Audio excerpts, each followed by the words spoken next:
কালকের এক ঘটনা তোমাদের সাথে শেয়ার করা যাক। ওকে, সো কালকে আমি আর আমার এক ফ্রেন্ড আমাদের এখানে লোকাল মার্কেট আছে, সেখানে গিয়েছিলাম সন্ধ্যাবেলায়।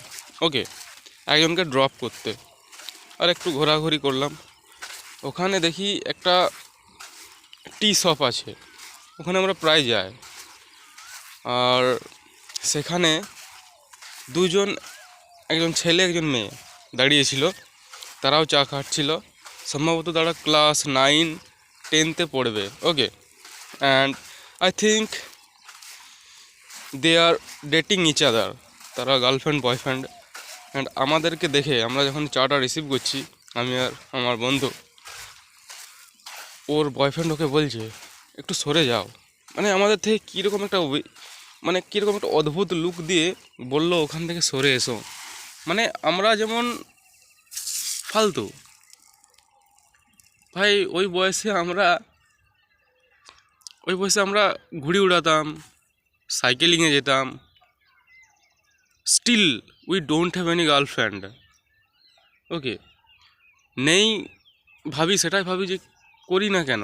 আর সিরিয়াসলি ওইসব মানে সারাদিন হ্যালো হ্যালো ফোনে একদম ভালো লাগে না। আর আমি ফ্রেন্ড সার্কেলটাও আমার মতোই পেয়েছি। ওকে, কেউই সেরকম রিলেশনশিপে নেই। অ্যান্ড কি বলবো, শালা দেখে তো আমার মাথা গরম।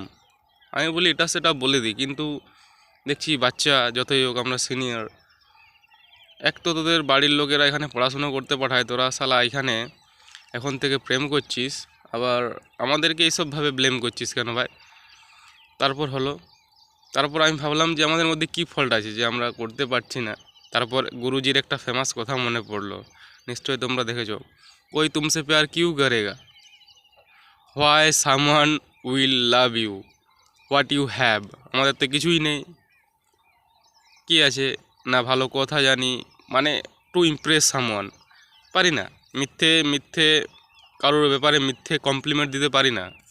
তুমি বিশাল দেখতে সুন্দর, তুমি ফার্স্ট, যাকে আমার খুব ভালো লেগেছে। কারণ ভাই আমরা সিঙ্গেল, আমাদের প্রত্যেকটা ভালো মেয়েকে ভালো লাগে, আমরা একজনের ওপরে নজর টিকিয়ে রাখতে পারি না।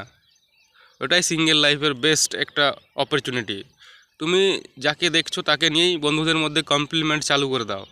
ওই বন্ধু আমার বললো, ওই দেখ ওই মেয়েটা কত সুন্দর। আমি বললাম, ওই দেখ ওই মেয়েটা কত সুন্দর। This is our freedom. Okay, এটা এঙ্গেজ লোকেরা বুঝতে পারবে না। সো তোমরা তোমাদের মতো থাকো ভাই, আমাদের মতো ছেড়ে দাও। আমরা এরকমই ঠিক আছি। মাঝে মধ্যে রাইডিংয়ে বেরোই, হ্যাঁ আমাদের প্রত্যেকটা বন্ধুর রাইডিংয়ের শখ আছে।